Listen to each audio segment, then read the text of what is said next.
والذين إذا فعلوا فاحشة أو ظلموا أنفسهم ذكروا الله আল্লাহ তাআলা বলেন ওয়াল্লাযীনা ইযা ফাআলু ফাহিশা আও যালামু আনফুসাহুম আল্লাহ রাব্বুল আলামিন বলেন বান্দা যখন ফাহিশা কাজে লিপ্ত হয় পাপাচারে লিপ্ত হয়ে যায় নিজের উপরে নিজে জুলুম করে তার মানে পাপের সর্বোচ্চ অবস্থানে সে যখন চলে যায় ওই পাপ থেকে বিরত হয়ে সে যখন আল্লাহকে স্মরণ করে আল্লাহর কাছে ক্ষমা চায় ফাস্তাগফারু লিযুনুবিহিম অতীতে ওই যে গুনাহগুলো করেছিল এগুলো স্মরণ করে যখন আল্লাহর কাছে ক্ষমা চায় আল্লাহ তাআলা বলেন ওয়া মান ইয়াগফিরুয যুনুবা ইল্লাল্লাহ কে আছে আল্লাহ ছাড়া বান্দারে মাফ করবে এই কথার মধ্যে কত আবেগ দরদ মায়া এটা আমরা হয়তো বোঝার মতো বা আমার আপনাদের বোঝানোর মতো যোগ্যতা নাই অনেক সময় বলে না যে আমি ছাড়া কে আছে তোমার কত আবেগের কথা না সোজাসুজি যদি বলতো আমি আছি এই কথাটার আবেগ দরদ আর এই কথাটা আমি ছাড়া কে আছে তোমার এই দুই কথার মধ্যে পার্থক্য আছে না আল্লাহ তাআলা বলেন কে মাফ করবে বান্দারে আল্লাহ ছাড়া সুবহানাল্লাহ বলে না তার মানে আল্লাহ মাফ করার জন্য প্রস্তুত খালি আল্লাহর কাছে মাফ চাই মাফ করে দিবেন কে আল্লাহ এজন্য আমাদের কি দরকার আত্ম উপলব্ধি দরকার আত্ম অনুশোচনা দরকার চিন্তা করার দরকার প্রতিনিয়ত যেই মালিকের রহমত আমার উপরে বর্ষিত হয় বান্দার একটা মুহূর্ত অতিবাহিত হয় না যে আমি আপনি আল্লাহর রহমত ভোগ করি না সামান্য আত্ম অনুশোচনা সামান্য চিন্তা সামান্য কথা মানুষের জীবন পরিবর্তনের কারণ হতে পারে কি পারে না সামান্য চিন্তা সামান্য কথা মানুষের জীবন পরিবর্তন করে দিতে পারে রাসূলুল্লাহ সাল্লাল্লাহু আলাইহি ওয়াসাল্লাম বনি ইসরাইলের এক জালেমের ঘটনা সাহাবায়ে কেরামকে বারবার শোনায়েছেন আব্দুল্লাহ ইবনে উমর রাদিয়াল্লাহু তাআলা আনহু বলেন বনি ইসরাইলের এক জালেম ছিল তার নাম হলো কিফিল নবীজি এই কিফিলের ঘটনা একবার দুইবার নয় বারবার সাহাবায়ে কেরামকে শুনাইছে নবীজি বলেন বনি ইসরাইলের ওই জালেম কিফিল এমন কোনো পাপ নাই সে করে নাই তার মানে সব পাপের অলরাউন্ডার বনি ইসরাইলের ওই জালেম সব পাপে অভ্যস্ত ব্যক্তি তার পাপগুলোর মধ্যে একটি পাপ ছিল মানুষকে সে সুদের উপরে টাকা দিত সুদখোর আসেনি আপনাদের এলাকায় জোরে বলেন আসেনি মাটি খুঁড়লে কেঁচো পাওয়া যায় কেঁচো চিনেন কেঁচো চিনেন না কালা কালা লম্বা লম্বা মাটি খুঁড়লে পাওয়া যায়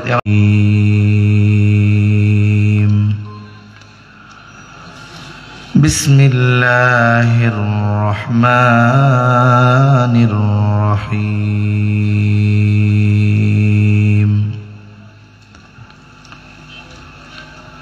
قل يا عبادي الذين أسرفوا على أنفسهم لا تقنطوا من رحمة الله إن الله يغفر الذنوب جميعا إنه هو الغفور الرحيم وقال تعالى والذين إذا فعلوا فاحشة أو ظلموا أنفسهم ذكروا الله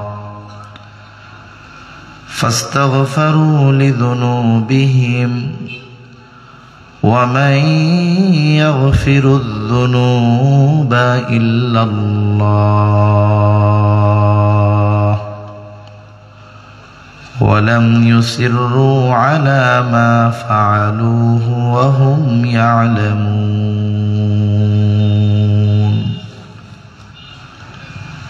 وقال رسول الله صلى الله عليه وسلم والله إني لأستغفر الله وأتوب إليه في اليوم 100 مرة أو كما قال النبي صلى الله عليه وسلم صدق الله العلي العظيم وصدق رسوله النبي الكريم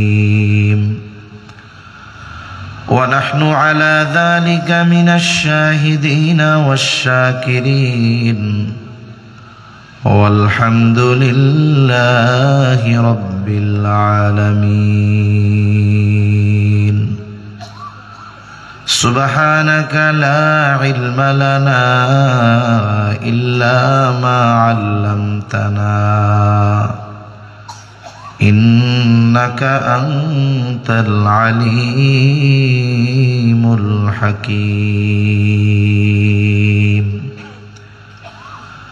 اللهم صل على محمد وعلى آل محمد كما صليت على إبراهيم وعلى آل إبراهيم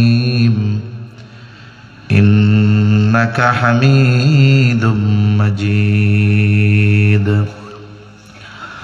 اللهم بارك على محمد وعلى آل محمد كما باركت على إبراهيم وعلى آل إبراهيم إنك حميد مجيد আমরা মোহাব্বতের সাথে জবান খুলে একটু আল্লাহর জিকির করি লা ইলাহা ইল্লাল্লাহ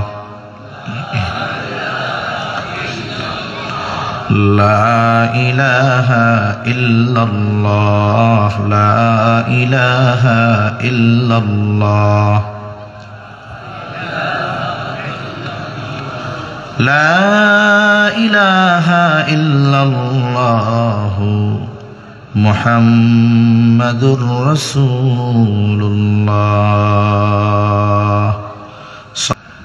আল্লাহ সুবহানাহু ওয়া তাআলা আমার আপনার মতো মানুষ সৃষ্টি করেছেন বিনা কারণে, অনর্থক, কোনো কারণবিহীন, এটা হতে পারে না। আল্লাহ সুবহানাহু ওয়া তাআলা আমাদেরকে দুনিয়াতে পাঠিয়েছেন তার ইবাদত করার জন্য, তার দাসত্ব করার জন্য। এই পৃথিবীতে মানুষ হলো আল্লাহ তাআলার প্রতিনিধি। কারণ আদম আলাইহিস সালাতু ওয়াস সালামকে যখন আল্লাহ তাআলা সৃষ্টি করার ইচ্ছা করেছেন, ফেরেশতাদেরকে কি বলেছেন? ওয়া ইয ক্বালা রাব্বুকা লিল মালাইকাতি ইন্নী জাইলুন ফিল আরদি খলিফা, আমি এই জমিনে, এই পৃথিবীতে আমার প্রতিনিধি প্রেরণ করব। তাহলে আমরা হলাম আল্লাহর প্রতিনিধি। আমাদের কাজ কি? আল্লাহর গোলামি। আমরা প্রতিনিধি কার? আমাদের কাজ কি? কার গোলামি? আল্লাহর গোলামি। কিন্তু আদম আলাইহিস সালাতু ওয়াস সালাম দুনিয়ায় আসার আগে আসমানি জগতেই আল্লাহ তাআলা বনি আদমের শ্রেষ্ঠত্বের খবর জানায়া দিয়েছেন। লম্বা কথা, আমি শুধু মূল কথা বলে আমার মূল আলোচনার দিকে যাব। আপনারা তো আলহামদুলিল্লাহ সারা রাত থাকার জন্য হাত উঁচা করছেন, কিন্তু বাস্তবতা তো এটা, আপনারা সারা রাত থাকলেও আমি তো থাকবো না। আর এটাও বাস্তব, আমি থাকলেও আপনারা থাকবেন না। এজন্য সারা রাত থাকা লাগবে না। আমি একেবারে খুতবাও লম্বা করছি, ভূমিকায়ও কোনো আউট কথা নাই, মূল কথার মধ্যেই আমি চলে যাইতেছি। এই জন্য, কারণ রাত বেশি গভীর হলে, যদি এই রাত্রি গভীরতার কারণে কোনো নামাজির নামাজ ছুটে যায়, এ দায়বদ্ধতা আমি আর আয়োজক এনারা কেউ এড়াইতে পারবো না, ঠিক না? আবার যারা নামাজ পড়ে না, এদের কিন্তু কোনো টেনশন নাই। এজন্য একটু খেয়াল দিয়ে যদি আপনারা কথা শুনেন, আমার মূল উদ্দেশ্যটা হয়তো আল্লাহ তাআলা অল্পতে বলার বোঝার তৌফিক আমাদের দান করবে ইনশাআল্লাহ। তা বনি আদমের শ্রেষ্ঠত্ব, আদম জাতির শ্রেষ্ঠত্ব আল্লাহ তাআলা দুনিয়ায় পাঠানোর আগেই আসমানে প্রমাণ করে দিয়েছেন। যখন আদম আলাইহিস সালামের শ্রেষ্ঠত্ব প্রমাণিত হয়েছে, আল্লাহ তাআলা সবাইকে, ফিরিস্তাকুল সহ ওইখানে আজাজিল ছিল, তাকেও এক কথা সবাইকে আদেশ করেছে যে আদমরে সিজদা করো। এটা দুনিয়ার জগতে না আসমানি জগতে? আল্লাহ তাআলা আদেশ করেছেন, সবাই আদেশ মান্য করেছে, ইবলিস ছাড়া। সে আল্লাহর আদেশ মান্য করলো না, সিজদা দিল না, সে এই আদেশ অস্বীকার করলো, সে অহংকার প্রদর্শন করলো। আল্লাহ তাআলা তাকে জিজ্ঞাসা করলেন, ক্বালা মা মানাআকা আন তাসজুদা লিমা আমারতুক, কোন জিনিসে তোমাকে আমার এই আদেশ মান্য করতে বাধা প্রদান করলো? কেন তুমি আমার এই আদেশ মান্য করলে না? ইবলিস জবাব দিচ্ছে যুক্তি সহকারে। সে বলে, ক্বালা আনা খায়রুম মিন খলাকতানি মিন নার ওয়া খলাকতাহু মিন তিন। বলে সিজদা করি নাই, এর কারণ হলো আমি ওর চাইতে ভালো, আমি ওর চেয়ে ভালো। আপনি আমাকে বানিয়েছেন আগুন দিয়ে আর তাকে বানিয়েছেন মাটি দিয়ে। সে বলতে চায় যে মাটির চাইতে আগুন হলো শ্রেষ্ঠ, আগুন হলো উত্তম। কারণ প্রতিটি বস্তুর কিছু মৌলিক স্বভাব আছে। যখন কোথাও আগুন লেগে যায়, আগুন কখনো নিচে যায় না। আগুন থেকে যে ধোঁয়া হয় নিচে যায় না, কোন দিকে যায়? কেন ধোঁয়া উপরে যায়? বলে আগুনের গতি উপরের দিক, এই জন্য ধোঁয়াও যায় উপরের দিক। আর একটা মাটির চাক, আপনাদের এলাকার সবচাইতে বড় শক্তিশালী ব্যক্তিও যদি সর্বোচ্চ শক্তি দিয়ে আকাশের দিকে নিক্ষেপ করে, বলেন তো ওই মাটির চাক উপরে যাবে নাকি নিচে চলে আসবে? তার মানে আগুনের মৌলিক খাসলাত গুলার মধ্যে একটি খাসলাত হলো, একটা অভ্যাস হলো আগুনের গতি হলো ঊর্ধ্বমুখী আর মাটির গতি হলো নিম্নমুখী। আর জিন সৃষ্টির মূল হলো আগুন, মানুষ সৃষ্টির মূল হলো মাটি। শয়তান বলতে চায় আমাকে বানিয়েছেন আগুন দিয়া, আমার গতি হলো উপরের দিক, আর আদমকে বানিয়েছেন মাটি দিয়া, তার গতি হলো নিচের দিক। আমার তো গতি হবে উপরের দিকে, এই জন্যই তো আমি ঊর্ধ্বগামী আগুন, নিম্নগামী মাটিকে আমি সিজদা করি নাই। আল্লাহ তাআলার আদেশ আসার পরে, নিষেধ আসার পরে, আল্লাহ তাআলার হুকুম আসার পরে ওই আদেশ নিষেধ মান্য করার ক্ষেত্রে যুক্তি চলবে না। আল্লাহ তাআলা যখন আদেশ করে, ঈমানদার যুক্তির পেছনে না দৌড়িয়ে আল্লাহ তাআলার আদেশ মান্য করে, এটাই ঈমানদারের বৈশিষ্ট্য। কিন্তু ইবলিস এটা করলো না। আল্লাহ তাআলা বলেন, ক্বালা ফাখরুজ মিনহা ফাইন্নাকা রাজীম ওয়া ইন্না আলাইকা লা'নাতি ইলা ইয়াউমিদ্দিন। আল্লাহ রাব্বুল আলামিন বলেন, বের হয়ে যা, তোর উপরে বিচার দিবস পর্যন্ত আমার লানাত। শয়তানের উপরে আল্লাহ তাআলার লানাত। শয়তান বুঝতে পারছে আমার সব শেষ, কিন্তু তার অহংকার তার অন্তরে অনুশোচনা জাগ্রত হতে দেয় নাই। এই জন্য অহংকার কঠিন এক রোগ, আসমান জমিনে সংগঠিত হওয়া প্রথম রোগ। বলে এই অহংকার, এটা আল্লাহ তাআলার চাদর। অহংকারের রোগ হলো এমন রোগ, এটা জীবন বিধ্বংসী জীবাণুর মতো। অনেক সময় ক্যান্সারের জীবাণু ছোট থাকলেও এটা জীবন ধ্বংস করে দেয়। আর অহংকার এটা এমন এক জীবাণু, এটা মানুষের ঈমান আমলকে ধ্বংস করে দেয়। শয়তান আল্লাহ তাআলার এই কঠোর নির্দেশনার পর অনুতপ্ত হয় নাই, বরং সে শুধু আদম আলাইহিস সালামকে নয়, কিয়ামত পর্যন্ত যত বনি আদম দুনিয়ায় আসবে সবার প্রতি শত্রুতা লালন করে নিল। এইবার সে আল্লাহ তাআলার কাছে কিছু অবকাশ চাইল, সুযোগ চাইল। সে বলে, রব্বি ফাআনযিরনি ইলা ইয়াউমি ইউবাসুন। আপনি আমাকে পুনরুত্থান দিবস পর্যন্ত অবকাশ দেন, কারণ মানুষ দুনিয়ায় থাকবে কিয়ামত পর্যন্ত। আর তার শত্রুতা শুধু আদম আলাইহিস সালামের সাথে নয়, আদম আলাইহিস সালামের সন্তানদের সাথেও। অনেক সময় গত 2 বছর আগে সম্ভবত সুনামগঞ্জে একটা ঘটনা ঘটছে এরকম। ছোট্ট একটা বাচ্চা, সিসি ক্যামেরায় দেখা গেছে, একেবারে ছোট বাচ্চাটাকে একা পেয়ে একটা লোক নির্দয়ভাবে ইট দিয়ে আঘাত করে বাচ্চাটাকে মেরে ফেলছে। আচ্ছা, 2-3 বছরের বাচ্চার কারোর সাথে শত্রুতা আছে? শত্রুতা নেই। পরবর্তীতে ঘটনা কি জানা গেল, যেই ব্যক্তি ওই ছোট বাচ্চাটারে মারছে, ওই ব্যক্তির সাথে ওই বাচ্চার বাবার শত্রুতা ছিল। বাবার সাথে শত্রুতার কারণে সন্তানের উপরে প্রতিশোধ নিয়েছে। ইবলিসের অবস্থাটাও ওইরকম। সেও আমাদেরকে পথচ্যুত করার নিয়তে, পথভ্রষ্ট করার আশায় আল্লাহ তাআলার কাছে বলে, আমাকে পুনরুত্থান দিবস পর্যন্ত অবকাশ দেন। আল্লাহ তাআলা বলেন, যা, তোকে নির্দিষ্ট মেয়াদকাল পর্যন্ত অবকাশ দেওয়া হলো। আল্লাহ তাআলা বলেন, ক্বালা ফাইন্নাকা মিনাল মুনযিরিনা ইলা ইয়াউমিল ওয়াক্তিল মা'লুম। নির্দিষ্ট একটা সময়কাল পর্যন্ত অবকাশ দেওয়া হলো শয়তানকে। এই সুযোগ পেয়ে, সে নিশ্চয়তা পেয়ে যে এই সময়ের মধ্যে আমাকে আল্লাহ তাআলা পাকড়াও করবে না, আমাকে ধরবে না, আমাকে আল্লাহ তাআলা এই সময়ের মধ্যে আযাব গজবে গ্রেফতার করবে না, ছাড় দিছে। এই ছাড় পেয়ে শয়তান আমাদের ব্যাপারে কি বলে? আল্লাহ তাআলার ইজ্জতের কসম খেয়ে বলতেছে, ক্বালা ফাবিইজ্জাতিকা লাউগওয়িয়ান্নাহুম আজমাইন। বলে, আপনার ইজ্জতের কসম, এই মানব জাতি এরে আমরাই পথভ্রষ্ট করে ফেলবো, একেবারে জাহান্নামে নিয়ে যাব, আপনার পথ থেকে বিচ্যুত করব, জান্নাতের পথ থেকে জাহান্নামের পথে নিয়ে যাব।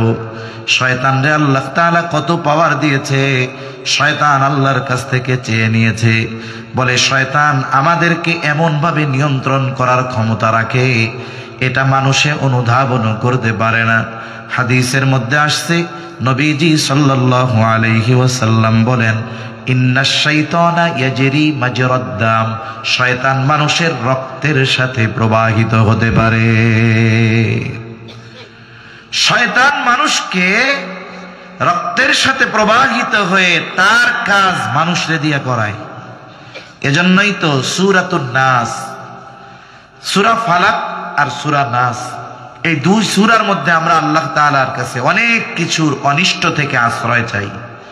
একেবারে সর্বশেষ শুধু জিন শয়তান থেকে আশ্রয় চাই না, সাথে সাথে কি কই, আল্লাহ মানুষ শয়তানের থেকেও বাঁচান। ঠিক কিনা বলেন? এজন্য শয়তান অনেক সময় মানুষকে নিয়ন্ত্রণে নিয়ে তার কাজ মানুষের দ্বারাও সম্পাদন করায়। তাহলে শয়তানের মূল উদ্দেশ্য হলো কি? এই দুনিয়ায় আমাদেরকে আল্লাহর পথ থেকে বিচ্যুত করা, আল্লাহর নাফরমানি করানো, পাপে লিপ্ত করানো, জাহান্নামের পথে নিয়ে যাওয়া। এটা হলো শয়তানের মিশন। এই জন্য দুনিয়ায় অনেক মানুষ ধোঁকায় পড়ে শয়তানের অনুসরণ করে ফেলে, পাপ করে ফেলে, অন্যায় করে ফেলে।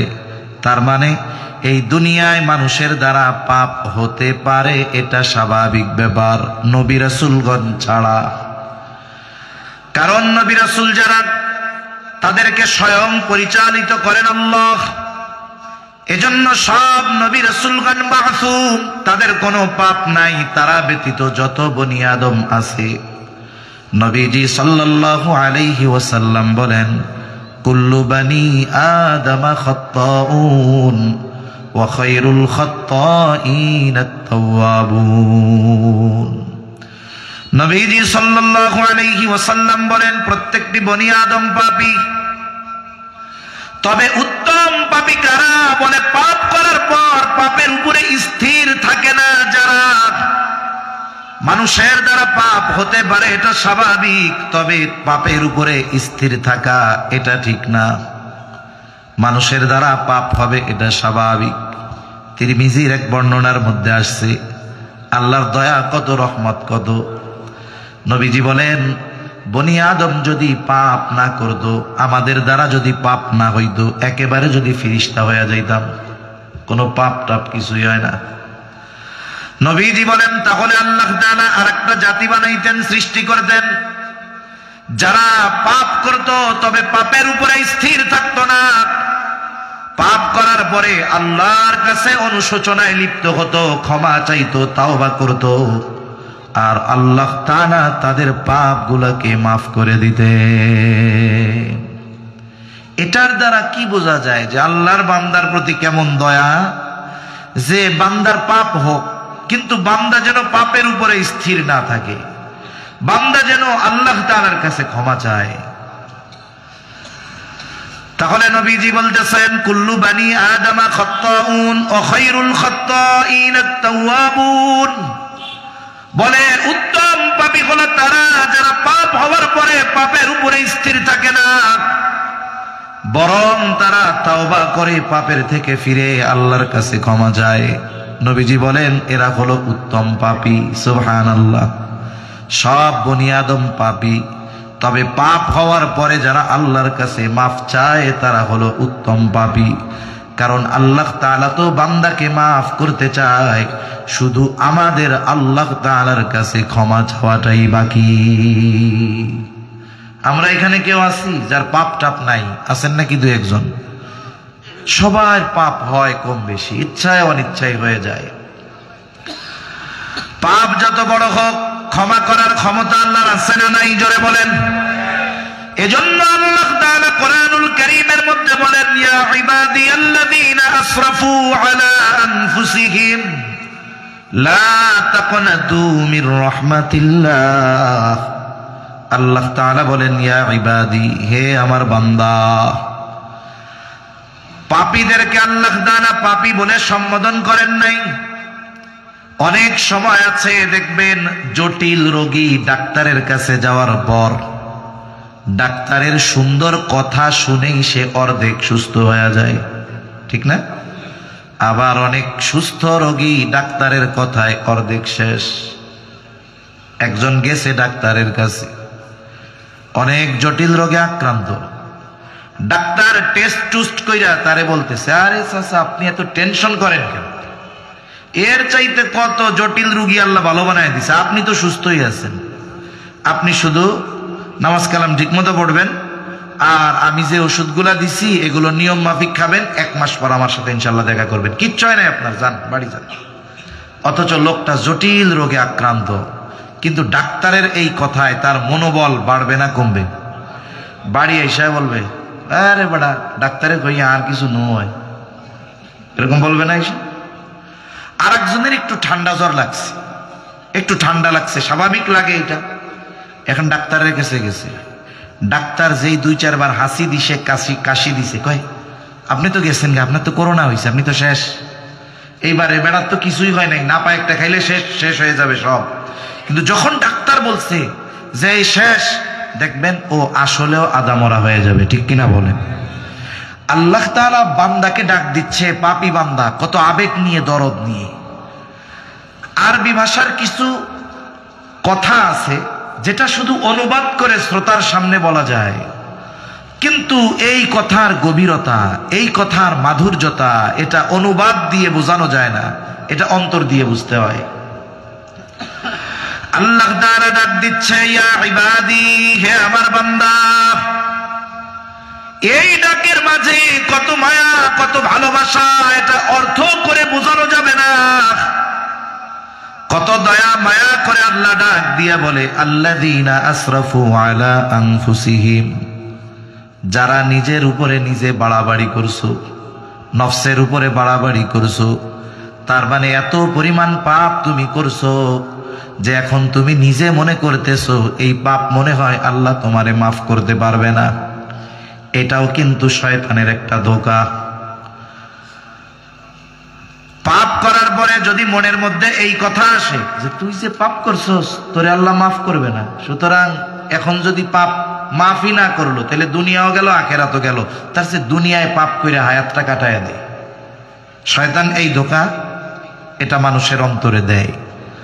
অথচ বলুন, পাপ যদি আসমান পরিমাণ হয়, মাফ করার ক্ষমতা আছে কার? আমার আপনার মালিক তো সেই মালিক। বলে 100 হত্যা করছে, তারেও যিনি মাফ করেছেন তিনি কে? আরে বনি ইসরাইলের এক ব্যক্তি 99টা মানুষের হত্যা করছে। 99 হত্যা করার পর তার মনের মধ্যে অনুশোচনা জাগ্রত হয়েছে যে না, এই কাজ আর করা যাবে না। এবার মানুষদেরকে বলতেছে, আমাকে সবচেয়ে বড় বিজ্ঞ মানুষের সন্ধান দাও, আমি তার কাছে যাইতে চাই, তওবা করতে চাই। মানুষেরা তাকে একজন খ্রিস্টান সন্ন্যাসীর সন্ধান দিছে। সে তো সন্ন্যাসী, আলেম না। এইবার ওই লোকটা তার কাছে গিয়া বলে, আমি 99টা খুন করছি, আমারে কি আল্লাহ মাফ করবে নাকি? সন্ন্যাসী, আলেম তো আর না। এই জায়গায় আলেম আর আবেদের মধ্যে পার্থক্য। এখন ওই ব্যক্তি আবেদ, তবে আলেম না। ও শুই নাই, কয় না, তোরে জীবনেও আল্লাহ মাফ করবে না। মাফ যেহেতু করবেই না, তাইলে 100 পুরাইতে আর অসুবিধা কোথায়? ঠিক না? এইবার দিছে ওই সন্ন্যাসীরে মাইরে, যা, মাফ যেহেতু করবেই না, তুইও শেষ, 100 পুড়ে গেছে। আবার কিছুদিন পর তার অন্তরের মধ্যে তাওবার আগ্রহ জাগ্রত হয়েছে, অনুশোচনা জাগ্রত হয়েছে। এইবার মানুষদেরকে বলে, আমার একজন বিজ্ঞ আলেমের সন্ধান দাও। মানুষেরা তাকে একজন আলেমের সন্ধান দিল। তার কাছে গিয়া বলে, আমি 100 হত্যা করছি, আমাকে কি আল্লাহ মাফ করবে নাকি? ওই যে দেখেন, ছোট রোগ নিয়েও ডাক্তারের কাছে যদি যায়, উল্টাপাল্টা কথা বললে ও শেষ। বড় রোগ নিয়েও যদি যায়, কিন্তু কথার কারণে সে অর্ধেক সুস্থ হয়ে যায়। এই ব্যক্তি বলতেছে, 100 খুন করছো, অবশ্যই তোমারে আল্লাহ মাফ করে দিবে। সুবহানাল্লাহ। তবে তুমি এক কাজ করো, অমুক এলাকায় একটা গ্রাম আছে, ওই গ্রামে অনেক আবেদ আছে, ওই জায়গায় যাও, ওইখানে চলে যাও, আল্লাহর কাছে মাফ চাও, আল্লাহ তোমারে মাফ করে দিবে। লোকটা এবার তার বাড়ি থেকে ওই গ্রামের দিকে রওনা হয়ে গেল। কিছু দূর যাওয়ার পর তার মৃত্যুর সময় হয়ে গেছে। নেককার বান্দার মৃত্যুর সময় যখন হয়, মৃত্যুর ফিরিস্তারা আসে এক গ্রুপ, আর বদকারের সময় যখন হয় তখন আসে আর এক গ্রুপ। মৃত্যুর ফিরিস্তাদের লিডার হলো আজরাইল আলাইহিস সালাম। তবে জান কবজের সময় আজরাইল আলাইহিস সালামের গ্রুপ হলো 2টা। বলে নেককারদের জন্য এক গ্রুপ, বদকারদের জন্য আর এক গ্রুপ। নেককারদের গ্রুপ যেইটা, বলে তারা তো সাদা পোশাকে, সুন্দর সুশ্রী চেহারায়, হাতের মধ্যে নরম কাপড় নিয়ে ওই নেককার মৃত্যু পথযাত্রী ব্যক্তির কাছে হাজির হয়। আর বদকার ব্যক্তির ক্ষেত্রে দুর্গন্ধ, বিভৎস চেহারা, খসখসে কাপড় নিয়ে বদকারের কাছে যখন ওই মৃত্যুর ফিরিস্তারা আসে, ভয়ে তার অবস্থা খারাপ হয়ে যায়। তাহলে মানুষের কাছে আসবে যে কোনো এক গ্রুপ, কিন্তু এই আল্লাহর বান্দার কাছে আসছে 2 গ্রুপ। আইসা এখন 2 গ্রুপে তর্ক লাগাইয়া দিস। বলে এটা হলো আমার দলের লোক, ও কয় আমার দলের লোক, মানে আমরা হলো ওর জান কবজ করব, তওবা করে নাই এখনো। আর এক গ্রুপ বলে, বেটা তওবার জন্য তো রওনা দিছে, আমরা ওর জান কবজ করব। 2 গ্রুপের মধ্যে তর্কাতর্কি, সমাধান দিয়ে দিলেন আল্লাহ। তাহলে এক কাজ করো, জায়গা মাপো। ওই ব্যক্তি যদি নেককার বান্দাদের নিকটবর্তী হয়, বাড়ি থেকে রওনা দিয়েছে, যদি এখনের অবস্থান যদি নেককার বান্দাদের গ্রামের কাছাকাছি হয়, তাহলে নেককার বান্দাদের জান কবজের দায়িত্বে যেই ফিরিস্তারা, নেককার হিসাবে তার জান কবজ করবে। আর যদি তার বাড়ি কাছাকাছি হয়, তাহলে সে বদকার বলে গণ্য হবে। আর ওই বদকারদের জান কবজ করার দায়িত্বে যারা, তারা তার জান কবজ করবে। এইবার জমিন মাপা হলো। এখান থেকে কয়েক ধরনের বর্ণনা পাওয়া যায়। 1 নাম্বার, বলে লোকটা যখন মৃত্যুর সময় জমিনের উপরে পড়ে গেছে, সে পড়ে গেছে, হাঁটতে পারে না ঠিক, কিন্তু চলা থামায় নাই। বুক দিয়া ঘষে ঘষে অল্প কিছু দূর অগ্রসর হলো। ফিরিস্তারা জমিন মেপেছে, দেখা গেল পড়ে যাওয়ার পর ওই লোকটা ঘষে ঘষে নেককার বান্দাদের গ্রামের দিকে এক বিঘত পরিমাণ বেশি অগ্রসর হয়ে গেছে। আর এই কারণে সে নেককারদের অন্তর্ভুক্ত হয়ে যায়। নেককারদের জান কবজের দায়িত্বে নিয়োজিত ফেরেশতারা তার জান কবজ করে নিয়ে যায়। আরেক বর্ণনায় আসছে আসলে লোকটা বেশি দূর যাইতে পারে নাই, অল্প রাস্তা গেছে। জমিন মাপলে তো ধরা পড়া যাবে। এবার আল্লাহ তাআলা জমিনকে সম্প্রসারিত করে দিয়েছেন, তা থেকে তার বাড়িকে আল্লাহ দূরে সরায় দিয়েছে। আর নেককারদের গ্রাম আল্লাহ তাআলা তার নিকটবর্তী করে দিয়েছে। এজন্যই তো আল্লাহ তাআলা বলেন, ওয়াল্লাযীনা জাহাদু ফীনা লানাহদিয়ান্নাহুম সুবুলানা। আল্লাহু আকবার। আল্লাহকে পাওয়ার জন্য যারা চেষ্টা করে, আল্লাহ বলেন লানাহদিয়ান্নাহুম সুবুলানা, অবশ্যই অবশ্যই তাদেরকে আমি আমার পথ দেখায় দিব। সুবহানাল্লাহ। আল্লাহর বান্দা খালেস ভাবে রওনা দিছে, এজন্য আল্লাহ জমিনকে সম্প্রসারিত করে দিয়েছে। তার তাওবা আল্লাহ কবুল করে নিয়েছে, নেককারদের অন্তর্ভুক্ত হয়ে গেছে। সুবহানাল্লাহ। এজন্য আল্লাহ তাআলা বলে, বান্দা আমার রহমতের ব্যাপারে, ক্ষমার ব্যাপারে তুমি নিরাশ হয়ো না।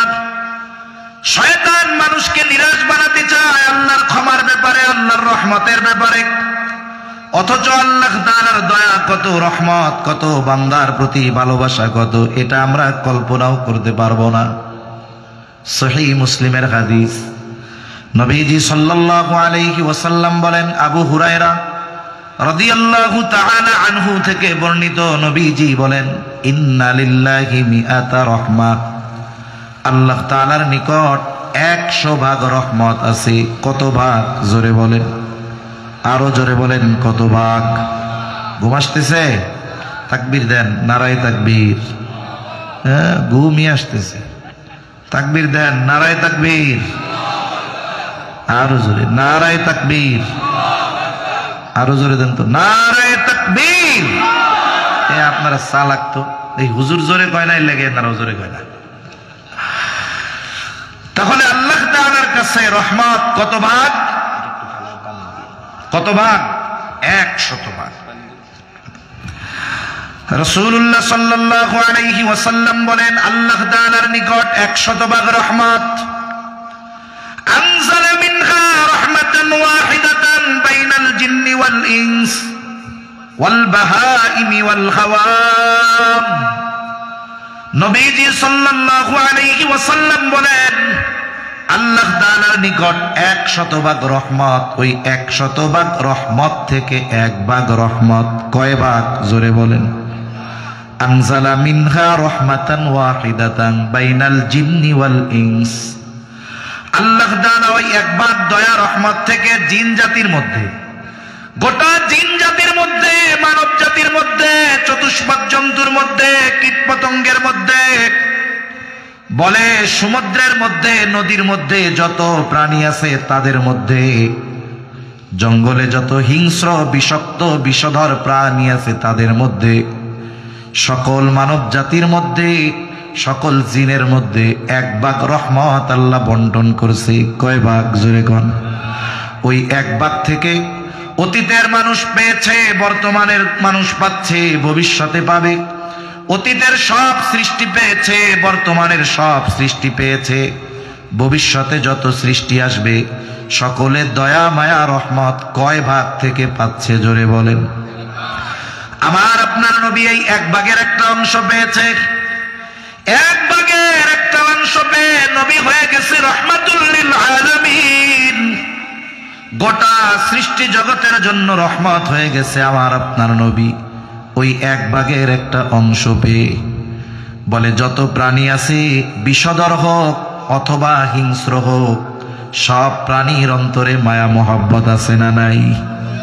সমাজের নিকৃষ্ট এক প্রাণী কুকুরের অন্তরেও মায়া আছে, এর বাচ্চার জন্য ওর অন্তরেও মায়া আছে। 2 মাস আগে একবার উত্তরবঙ্গে সফরে গিয়েছি। উত্তরবঙ্গে দিনের বেলায় মেইন রোড থেকে একটা পাশের রোডে ঢুকতেছি, মোড়ের মধ্যে। যখনই গাড়িটা ঢুকছি একটা কুকুর আমাদের গাড়ির উপরে তেড়ে আসছে, আক্রমণাত্মক ভাব। রাতের বেলায় অপরিচিত গাড়ি টাড়ি দেখলে কুকুর আক্রমণ করে, এটা স্বাভাবিক। আবার একটু ভয় ডর দিলে চলে যায়, এটাই স্বাভাবিক। কিন্তু কুকুরটা দিনের বেলা এমন তার ভাব, সে সামনে থেকে সহজে নড়ে না আর বিকট আওয়াজ করতেছে। আমার সাথে ওই এলাকার একজন আলেম, ওই বাজারেরই।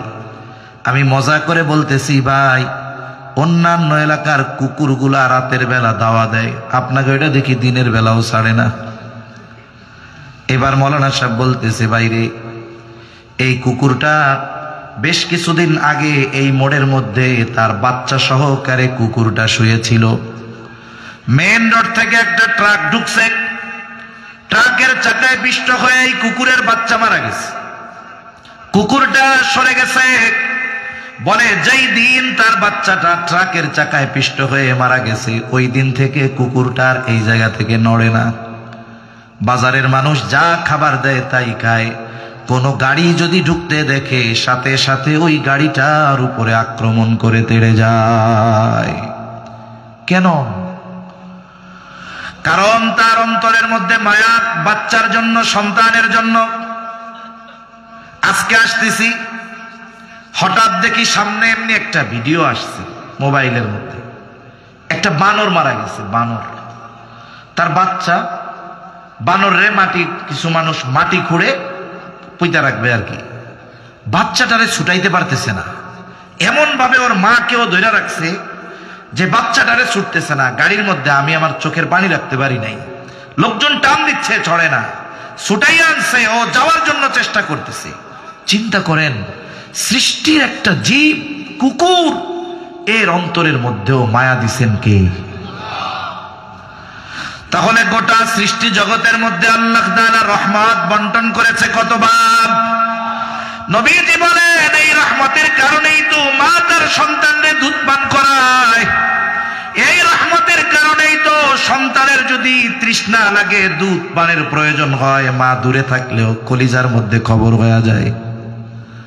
আল্লাহ তাআলার কাছে বাকি আছে কত ভাগ? জোরে গণ, আরো জোরে বলেন কত ভাগ? নবীজি সাল্লাল্লাহু আলাইহি ওয়াসাল্লাম বলেন, আখারাল্লাহু লাহু 99 রহমাহ। আল্লাহ তাআলা বাকি 99 ভাগ দয়া রহমত তার কাছে রেখে দিয়েছেন। কেন? নবীজি বলেন, ইয়াগফিরু বিহি ইবাদাহু ইয়াউমাল কিয়ামাহ। আর এক বর্ণনায় আসছে, ইয়ারহামু বিহি ইবাদাহু ইয়াউমাল কিয়ামাহ। এই 99 ভাগ দয়া রহমত দিয়া আল্লাহ তাআলা কিয়ামতের দিন তার বান্দাদের মাফ করে দিবে। এখন বলেন, যেই আল্লাহর বান্দার প্রতি এত রহমত, এত দয়া, এত মায়া, সেই আল্লাহ বান্দাকে ক্ষমা করার জন্য তৈয়ার। এই জন্য আল্লাহ বলেন, লা তাকনাতু মির রাহমাতিল্লাহ। বান্দা, আমার রহমতের ব্যাপারে তুমি নিরাশ হও না, কারণ তোমার পাপ কত তার চাইতে আমি আল্লাহর দয়া রহমত আরো বেশি। এই জন্য হাদিসে কুদসির ভিতরে আসছে, আল্লাহ তাআলা বলেন, সাবাকাত রহমাতি আলা গযবি। আমার দয়া, আমার রহমত আমার ক্রোধকে অতিক্রম করে গিয়েছে। আল্লাহ তাআলার দয়া বেশি, রহমত বেশি, মায়া বেশি। আমি আপনি, আমাকে আপনাকে আল্লাহ কি দিয়া বানাইছে? মানুষ সৃষ্টির মূল মাটি। নবীজি বলেন, আল্লাহ তাআলা আদম আলাইহিস সালামকে বানিয়েছেন মাটি দিয়ে, আর আমাদের বানিয়েছেন আদম আলাইহিস সালাম থেকে। যেমন একজন একটা মোমবাতি ধরাইলো, মোমবাতি যদি জ্বালাইতে চায় কি লাগবে? ম্যাচ লাগবে, তাই না? ম্যাচ দিয়া মোমবাতি ধরাইলো। এখন আপনি আমি যদি চাই ওই মোমবাতি থেকে আমিও মোমবাতি জ্বালাবো, তাইলে আমার কিন্তু ম্যাচ লাগবে না, আমি আগুন ধরাবো মোমবাতি থেকে। কিন্তু মৌলিক যদি হিসাব করা হয়, আমিও আগুন পেয়েছি ওই ম্যাচের কারণে, ঠিক না? এজন্য মানব সৃষ্টির মূল হলো মাটি। তবে আল্লাহ তাআলা এই দুনিয়াতে মানব সৃষ্টির একটা প্রসেস দিয়েছেন, পদ্ধতি করে দিয়েছেন। আল্লাহ তাআলা কোরআনুল কারীমের মধ্যে বলেন, তিনি আমাদেরকে আদম আলাইহিস সালামকে মাটি থেকে সৃষ্টি করেছেন। আবার আল্লাহ আর এক জায়গায় বলেন হুয়াল্লাযী খলাকাকুম মিন নুতফা, তিনি আমাদেরকে সৃষ্টি করেছেন নুতফা থেকে, মাতা পিতার মিশ্রিত তুচ্ছ পানি থেকে। এই পানি এমন পানি বলে গায়ের সাথে যদি লাগে তাহলে তার নামাজ হবে না, পোশাকে লাগলে ওই পোশাক পরিধান করে নামাজ পড়লে নামাজ হবে না। যার পানি সে নিজেও এইটারে তুচ্ছ মনে করে, ঘৃণা করে। এই বস্তু থেকে আল্লাহ তাআলা আমাদেরকে বানাইলেন। এই তুচ্ছ পানির সৃষ্টি আমি আপনি যদি জাহান্নামে যাই, বলেন তো আল্লাহ তাআলার কোনো ক্ষতি আছে নাকি? দুনিয়ার সব মানুষ যদি জান্নাতে চলে যায়, আল্লাহ তাআলার কোনো লাভ আছে নাকি? আমার আপনার জান্নাতে যাওয়ায় জাহান্নামে যাওয়ায় আল্লাহর কোনো লাভও নাই, ক্ষতিও নাই। কিন্তু এরপরেও বান্দা যদি জান্নাতের পথের পথিক হয়, জাহান্নামের পথ থেকে ফিরে এসে আল্লাহর পথের পথিক হয়ে যায়, এই দুনিয়ায় মা বাবা যত আনন্দিত হয় তার চাইতে বেশি খুশি হয় কে? হাদিসের মধ্যে আসছে নবীজি সাল্লাল্লাহু আলাইহি ওয়াসাল্লাম বলেন, এক পথিক সে সফর করবে, উট বোঝাই খাবার পানি রসদ যত প্রয়োজনীয় জিনিস আছে উট বোঝাই করে সে রওনা হলো। তার পথ হলো মরুভূমির পথ, গাছগাছালি নাই, পানি নাই, খাবারের কোনো ব্যবস্থা নাই, লম্বা সফর। পথিক কিছু দূর পথ চলার পর ক্লান্ত হয়ে গেল, উটটাকে একটা কিছুর সাথে বেঁধে সে ঘুমায় পড়ল। ক্লান্ত পথিক কিছু সময় পর সে ঘুম থেকে জাগ্রত হয়ে গেল। ঘুম থেকে উঠে দেখে যেখানে তার উট ছিল উট নাই। মরুভূমির মধ্যে খাবার পানির অভাব, পানির তৃষ্ণা, খাবারের চাহিদা। আল্লাহর বান্দা আশেপাশে সব জায়গায় উট তালাশ করে দেখে উট নাই। সে এখন চিন্তা করতেছে আর বাঁচার কোনো উপায় আমার নাই। কারণ ওই মুহূর্তে ওই ব্যক্তির অবস্থা হবে এমন যে ওই সময় পৃথিবীর মধ্যে তার মতো হতাশ আর কেউ হবে না। সন্ধ্যাও নেমে আসতেছে, সে হয়তো চিন্তা করতেছে খাবার পানির অভাবে এই মরুভূমির মধ্যে আমার মৃত্যু হবে। কেমন যেন সাক্ষাৎ নিশ্চিত মৃত্যুর জন্য সে অপেক্ষমান। সে চিন্তা করলো মরতেই তো হবে, উপায় তো আর নাই, আমি আমার ওই আগের জায়গায় ফিরা যাই, যেইখানে সে শুয়েছিল। আবার ওইখানে চলে আসলো। একটু পরে সে খেয়াল করে দেখতেছে দূর থেকে তার ওই হারিয়ে যাওয়া উটটা রসদ সহ তার দিকে ফিরে আসতেছে। কেমন যেন অবস্থা এমন, সে সাক্ষাৎ মৃত্যু থেকে বেঁচে গেল, অবস্থাটা কেমন যেন এমন। আর ওই মুহূর্তে একটা ব্যক্তির অবস্থা এমনই হবে।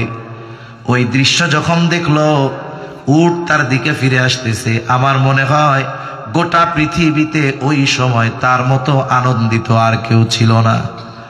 কেন? কেমন যেন সে মৃত্যুর হাত থেকে ফিরে আসতেছে, নতুন জীবন লাভ করতেছে। ব্যক্তি উটের আগমন দেখে এত আনন্দিত হইছে, এত খুশি হইছে যে খুশির ঠেলায় সে বাসা হারায় ফেলছে।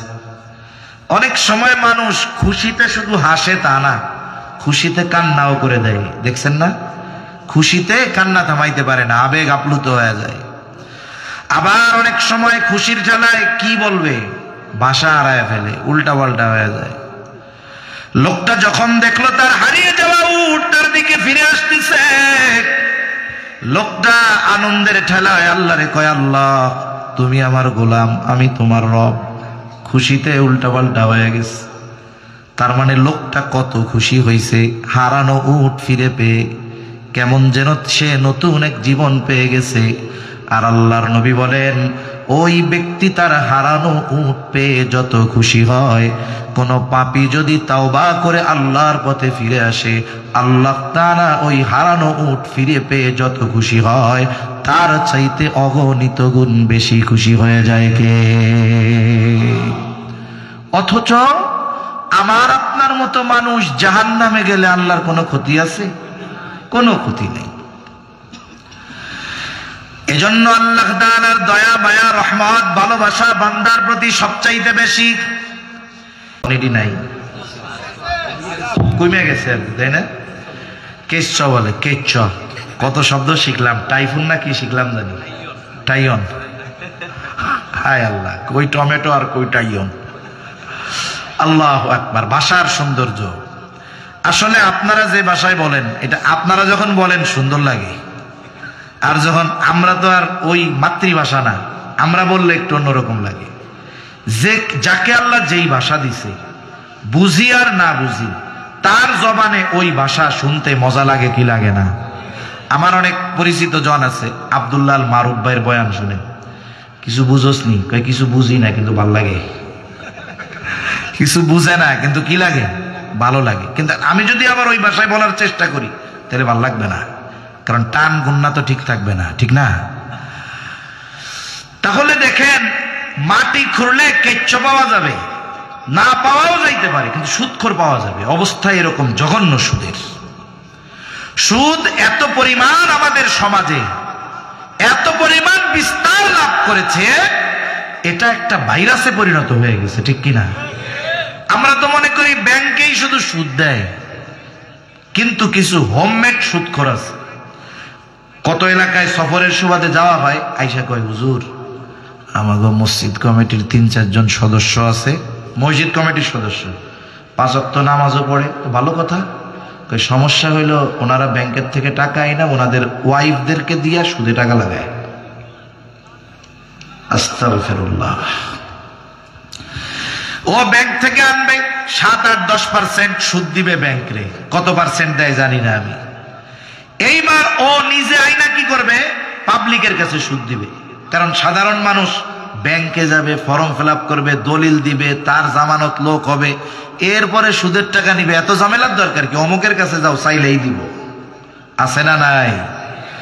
ব্যাংক নেয় ওর কাছ থেকে 7%-10%, ও পাবলিকের কাছ থেকে নেয় 20%-25%। বলে আমি তোরা ১,০০০ টাকা দিতে পারি, শর্ত আছে, এই ১,০০০ টাকার বিনিময়ে তুই আমার সপ্তাহে সপ্তাহে ১০০ টাকা লাভ দিবি। আছে না এরকম সুদখোর? আস্তাগফিরুল্লাহ। কত জঘন্য এক পাপ! আরে কবিরা গুনাহ, এটাও তো কবিরা গুনাহ। শুকরের গোশত খাওয়াও কবিরা গুনাহ, কিন্তু 2 গুনার লেভেল তো এক না। 2 গুনার লেভেল এক, পরিমাণ এক না। পার্থক্যটা কেমন? কিছু হারাম আছে, এটা এক সময় হালাল হতে পারে। হারাম আবার হালাল হয় কেমনে? কারণে। কোন কারণে? মনে করেন এক লোকের 2টা কন্যা আছে। কয়টা কন্যা? জোরে বলেন, কয়টা? এখন একজন তার বড় কন্যাকে বিবাহ করছে। বলেন তো, এই বড় মেয়েটা তার বিবাহ বন্ধনে আবদ্ধ থাকা অবস্থায় ছোট মেয়ে যেটা, এটারে সে বিয়ে করতে পারবে? এটা তার জন্য কি? এখন বড় মেয়ে মারা গেছে, ছোটটারে পারবো নি? এই যে মৃত্যুর কারণে এই ছোটটা হালাল হয়ে গেছে, এখন বিবাহ করতে পারবে। আবার দেখেন, যদি কেউ এমন কোন জায়গায় যায় যেই আয়াতে আল্লাহ তাআলা দ্বীন পূর্ণাঙ্গর ঘোষণা দিয়েছেন, আমাদের এই ইসলাম পরিপূর্ণ জীবন ব্যবস্থা, কোনো সন্দেহ আছে? সূরা মায়েদার 3 নম্বর আয়াতে আল্লাহ তাআলা এই দ্বীন পরিপূর্ণর ঘোষণা দিয়েছেন। এই আয়াত জুড়ে বেশিরভাগ ক্ষেত্রে হারামের ব্যাপারে আল্লাহ আলোচনা করেছেন, খাবার হারামের ব্যাপারে। সাথে সাথে আয়াতের শেষাংশে আল্লাহ বলে দিয়েছেন যেই সমস্ত বিষয়গুলো হারাম, শুকরের গোশত হারাম, রক্ত হারাম, মরা প্রাণী হারাম, মাছ ছাড়া। এখন এইগুলা যদি কোনো পরিস্থিতি এমন হয়, এমন এলাকায় গেছে যেখানে শুকরের গোশত ছাড়া কিছুই নাই, মদ ছাড়া কোনো পানি নাই, এখন সে পানির অভাবে তৃষ্ণার্ত, খাবারের অভাবে মরার মতো অবস্থা। আল্লাহ সুযোগ দিয়ে দিয়েছে, যতটুকু তার জন্য দরকার বেঁচে থাকতে অতটুকু গ্রহণ করার অনুমতি তাকে দেওয়া হয়েছে। এটা সুযোগ নাই যে ওই মুহূর্তে প্রয়োজন মেটার পরে, জান বাঁচানোর পরিমাণ খাওয়ার পরে সে চিন্তা করবে এরপরে কি হবে না হবে, আরো পেট ভইরা খাই। ওই সুযোগ আছে? কতটুকু জায়েজ? যতটুকু তার জন্য না হলেই নয়। এখন মনে করেন একজন রোজার মাসে রোজা রাইখা ভুলে পেট ভইরা খাইছে, পেট ভইরা অনেক খানিক খাইছে। এখন একজন এসে কয় তুমি তো রোজা না? আমি তো রোজা। এখন ও যদি চিন্তা করে পেট ভরে তো খাইয়াই ফেলছে, আরো কয়টা খাই, এতক্ষণ যে খাইছে এতে রোজা ভাঙবে না। কিন্তু যখন যাই না গেছে যে আমি তো রোজা মনে পড়ছে, এরপরে যদি অল্প একটু খায় রোজা থাকবে?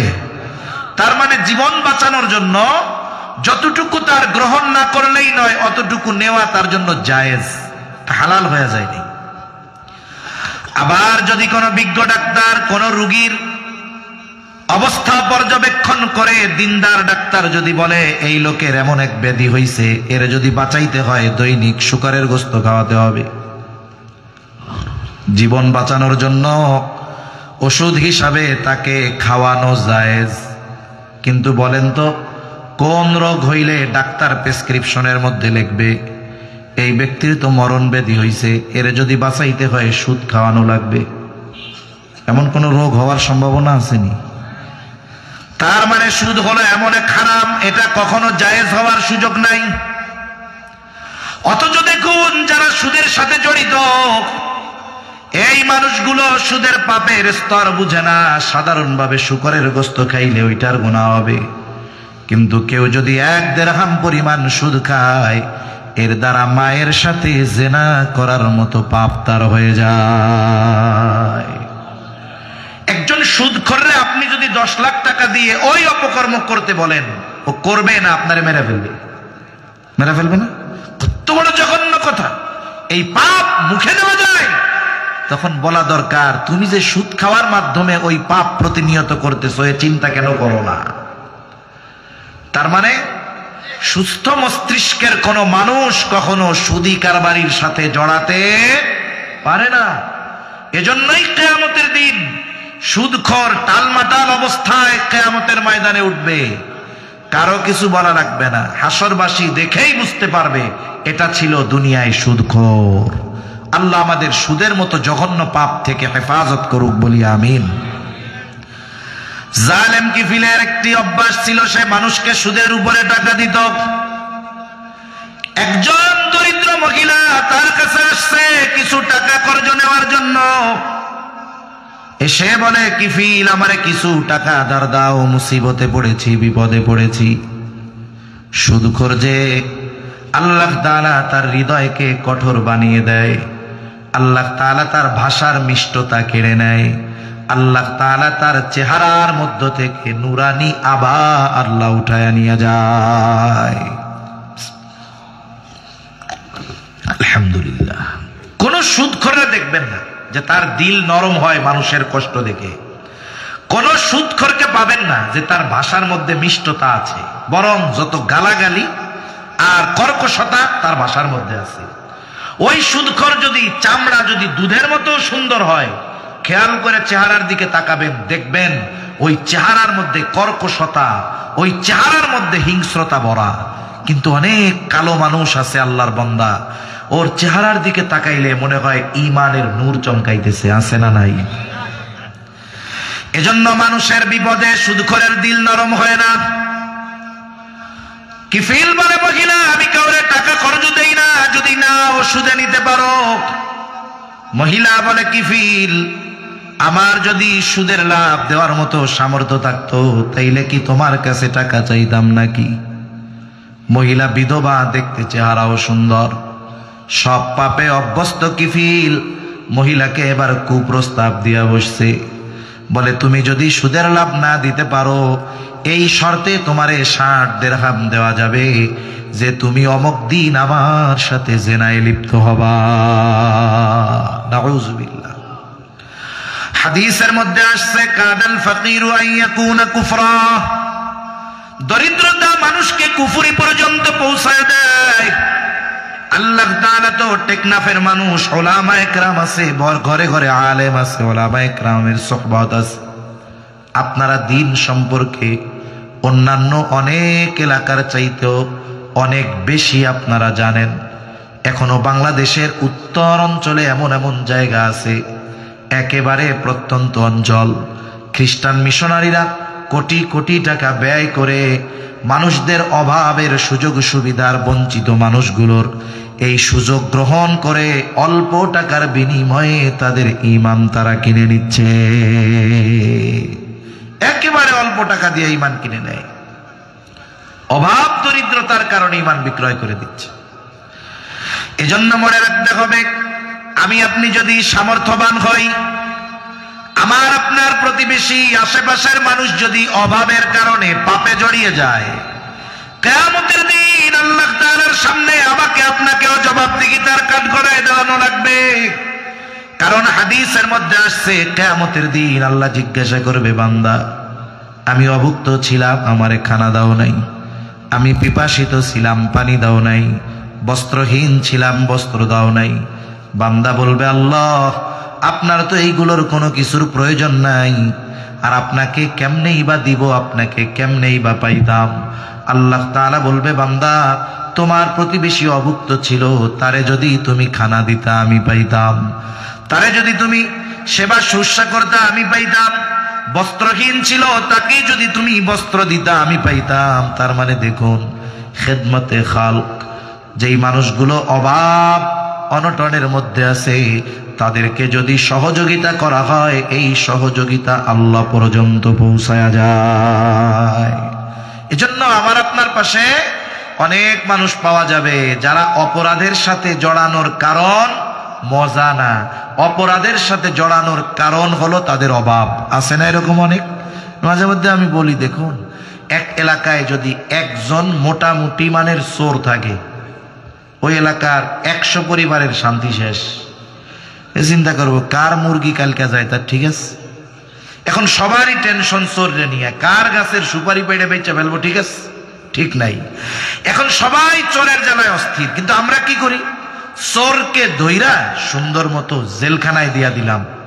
এখন চোর জেলখানায় গিয়া সোহবত পাইছে তো ডাকাতের, জেলখানায় যায় পাইছে কারে, এখন ওর প্রমোশন হবে, ও বের হবে ডাকাত হইয়া। বলছিলেন চোর, বের হয়েছে কি হয়ে, ডাকাত হইয়া। এরপরে ডাকাতি করে আবার ধরা খাইছে, আবার দিছে জেলখানায়।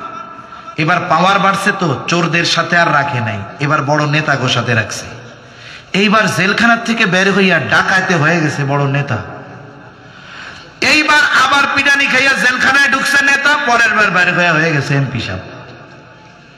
এজন্য আমাদের বাংলাদেশে যত এমপি আছে গেছে, হাতে গোনা কয়েকজন বাদ দিলে অধিকাংশ শুরুতে আগে মানুষের মুরগি চুরি করতো, ঠিক কিনা বলে? স্বভাব সহজে যায় না। ওই যে এমপি হয়েছে ঠিক, চুরির স্বভাব বাদ দিতে পারে নাই। আগে মুরগি চুরি করতো, এখন টাকা চুরি কইরা কইরা বিদেশে পাচার করছে, অন্যের সম্পদ চুরি করছে। আগে তো মুরগি টুরগি চুরি করতো, এখন একজনেরটা চুরি করতো, এখন পুরা এলাকারটা ধইরা চুরি করে। এজন্য আমাদের কিছু সামাজিক দায়িত্ব আছে। এখন আমাদের দায়িত্ব কি, এই 100 মানুষ বা 100 ফ্যামিলি চোরের উপদ্রব থেকে বাঁচা দরকার। এই লোকটা তো অভাবের কারণে চুরি করতেছে, 500 টাকা কইরা উঠান, 1000 টাকা কইরা উঠান। যার যাকাত দেওয়ার সামর্থ্য আছে সে একটু বেশি দেন, যার অ্যাবিলিটি কম দেন। 1 লাখ টাকা উঠাইছেন, কি করবেন? উঠাইয়া এইবার প্রথমে এরে তো ঘষা মাজা দিয়ে পরিষ্কার করতে হবে, ঠিক না? ওই যে জাহান্নাম থেকে নিয়ে বান্দারে আল্লাহ তাআলা এক পানির মধ্যে চুবনি দিবে না, এরপরেই না চেহারা টেহারা সব ফিরা পাইব। এইবার ওর তো খাসলাত পরিবর্তনের দরকার। খাসলাত, অভ্যাস, এটা সহজে পরিবর্তন হয় না। পরিবর্তনের সবচাইতে বড় মাধ্যম হলো সোহবত। সঙ্গের কারণে মানুষের অভ্যাস পরিবর্তন হয়। এখান থেকে কিছু টাকা দিয়া ওরে পাঠায় দেন 3 চিল্লায়, আর কিছু টাকা দেন এই 4 মাস ওর পরিবারের খরচের জন্য। এইবার 4 মাস পর ও আসবে এলাকায়, ভালো মানুষের সোহবতে থেকে দেখবেন মৌলানা সাহেব ওই এলাকায় হাজির। এখন যদি আপনি ওরে কোনো কর্মসংস্থান না দেন, ও কিন্তু আবার ওই লাইনে চলে যাবে। বাকি আছে 70,000 টাকা, এটা দিয়ে ওর একটা ব্যবসা ধরায়া দেন, একটা রিক্সা কিনে দেন, একটা অটো কিনে দেন। ওলামায়ে কেরাম, এলাকার মুরব্বীরা মিলা তারে ওইটা হাতে বুঝাইয়া দিয়া দোয়া কইরা ছাইড়া দেন। তাহলে কি হলো? খরচ করলেন 500 টাকা, 1000 টাকা, কিন্তু লাখ লাখ টাকার মাল জান নিরাপদ হয়ে গেল, ঠিক কিনা? এজন্য এই সামাজিক দায়বদ্ধতা আমাদের মধ্যে থাকতে হবে। এই যে রোজার মাস আসতেছে, অনেকে হয়তো চিন্তা করতেছে আমরা কত কিছু করব। অনেকে ইফতারের সময় টেবিলের মধ্যে 15 প্রকারের ইফতার থাকবে, 15 আইটেমের। একজন মানুষ রোজা রাইখা 3 গ্লাস শরবত আর 3টা খেজুর খাইলে আর কিছু খাওয়া যায় না। এখন টেবিলে ইফতারের আইটেম গুনে 1 2 3 4 14 15, আরে কি হয়েছে? কই তরমুজটা থাকলে যে ভালো হইতো রে, তরমুজ নাই রে। আছে কয় আইটেম? জোরে কয় না, কয় আইটেম? তরমুজ নাই, আফসোসে শেষ। কেমন যেন ওর ইফতারি হবে না, রোজাও বাতিল হয়ে যাবে। অথচ আপনার পাশের বাড়ি আর একজন কি করতেছে? শুটকি ভর্তা একটু দিয়া, ওই সেহরির সময় করছিল, মরিচ একটা পোড়া দিয়া, পান্তা ভাতটা নিয়ে লবণ নিয়ে বসে আছে, আজান দিলে সে ইফতার করবে। এমন লোক আছে না নাই? অনেক মানুষ আছে রোজা রাখবে, কিন্তু তার দিন আনতে হয়, দিন খাইতে হয়। দিনে পরিশ্রম না করলে রাতের বেলায় তার পাতিল জ্বলে না, চুলা জ্বলে না। এমন অনেক মানুষ কম বেশি আছে। আপনার আল্লাহ অ্যাবিলিটি দিছে, আপনার সন্তান বিদেশে আছে, ভাই বিদেশে আছে, আপনি ওই লোকটার কাজ হালকা করে দেন, মেহমান বানায় নেন। অন্যান্য বার সাহারিতে 5 আইটেম রাখতেন, 2টা কমায় দেন। ইফতারে 8 আইটেম রাখতেন, 3টা কমায় দেন। ওই খরচটা দিয়ে ওই লোকটারে আপনার ফ্যামিলির মেহমান বানান। আরে আমার রোজা কবুল হবে কি হবে না আল্লাহ ভালো জানে, কিন্তু আপনি আমি যদি কোনো রোজাদারকে ইফতার করাই, আমি যদি কোনো রোজাদারের সাহারির ব্যবস্থা করি, ওই ব্যক্তি রোজা রাখবে, ইবাদত করবে, আর আমারটা কবুল হোক চাই না হোক, ওরটাও যদি কবুল নাও হয়, বুজুর্গানে দিন বলেন আল্লাহ তাআলা আমাকে আপনাকে কবুল রোজার ইবাদতের সওয়াব দান করবে। সুবহানাল্লাহ।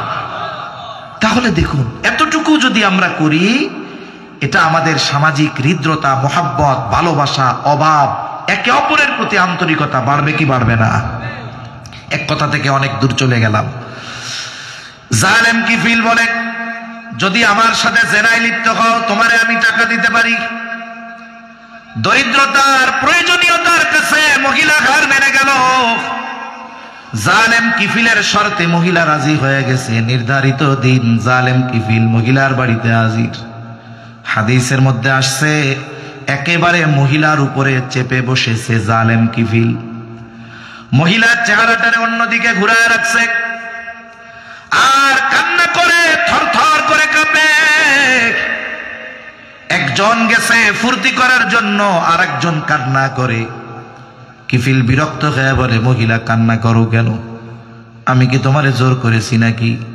আমি তো তোমাকে কোনো জোর জবরদস্তি করি নাই, তুমি তো স্বেচ্ছায় শর্ত মেনে নিয়েছো। মহিলা কান্না জড়িত কণ্ঠে বলে, কিফিল, আমি জীবনে কোনোদিন এমন পাপের সাথে জড়িত হই নাই। আল্লাহর ভয়ে কান্না করি কিফিল, আল্লাহর ভয়ে। আমি জীবনে কোনোদিন এমন পাপের সাথে জড়াই নাই। মহিলা বলে, কিফিল বলে, তাইলে আজকে কেন রাজি হলাম? বলে, কিফিল, আমার অভাব আমাকে তোমার শর্তে রাজি হইতে বাধ্য করেছে। মহিলার তো চিন্তা, হারে যদি জেনা করার পরে মারা যায়, আল্লাহর সামনে জেনাকারিনী হিসাবে উপস্থিত হওয়া লাগবে। ওই যে কিফিল রে মহিলা বলছে, কিফিল, আল্লাহর ভয়ে কান্না করি। কিফিল হয়তো চিন্তা করে, দেখছো, একজন মহিলা পাপ করে নাই, অভাবে পড়ে পাপ করতে বাধ্য হচ্ছে, তাই এত তার ভয়।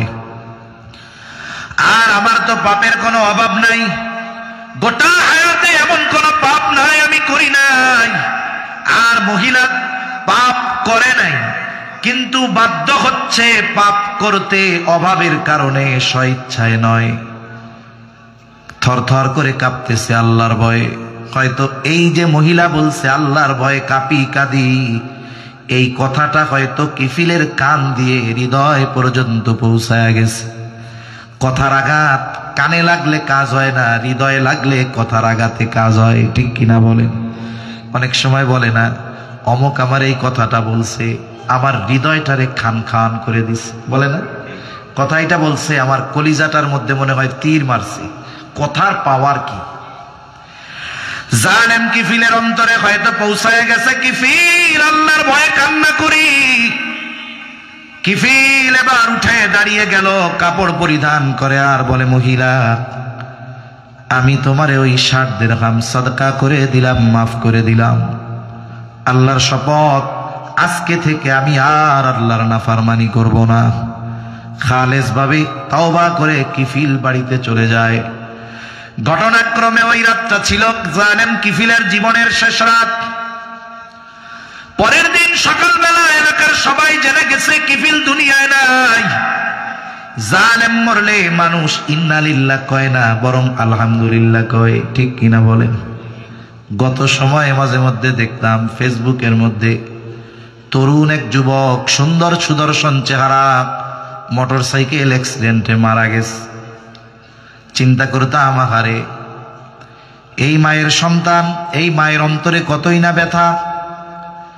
এই সন্তানের লাশ তার বাবা কেমন করে কাঁধে নিবে, কারণ দুনিয়ার মধ্যে সন্তানের লাশের চাইতে ভারী পিতার কাঁধে আর কোনো কিছু হতে পারে না।